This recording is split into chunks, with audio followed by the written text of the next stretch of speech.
Hi, class. It's time to continue our read aloud of One and Only Ivan.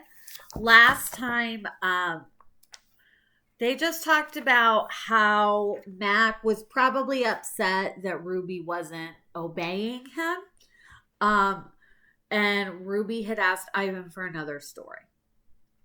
The story. I look at the ring layered with fresh sawdust.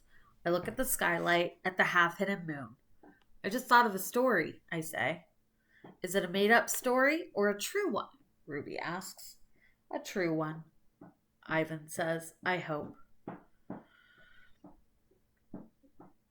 Ruby leans against the bars. Her eyes hold the pale moon in them, the way a still pond holds stars. Once upon a time, I say, there was a baby elephant. She was smart and brave, and she needed to go to a place called a zoo. What's a zoo? Ruby asks.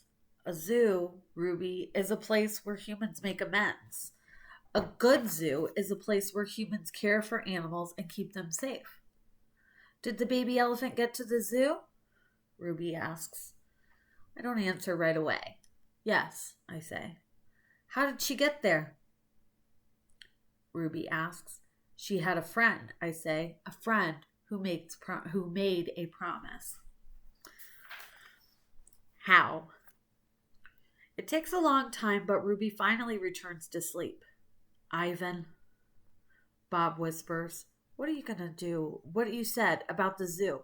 How are you going to do it? Suddenly I feel as if I could sleep for 1,000 days.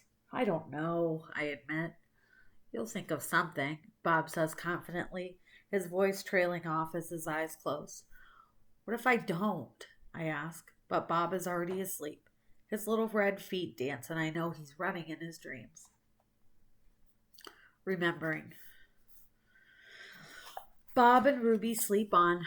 I don't sleep. I think about the promise I made to Stella and the pictures I made for Ruby, and I remember. I remember it all.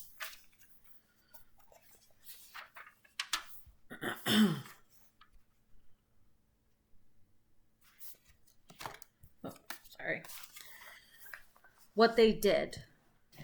We were clinging to our mother, my sister and I, when the humans killed her. They shot my father next. They chopped off their hands, their feet, their heads. Something else to buy. There is a cluttered, musty store near my cage. They sell an ashtray there. It is made from the hand of a gorilla. Another Ivan. When morning comes and the parking lot glimmers with dew, I see the billboard on the highway. There I am, one and only Ivan, bathed in the pink light of dawn. I look so angry with my furrowed brow and clenched fists.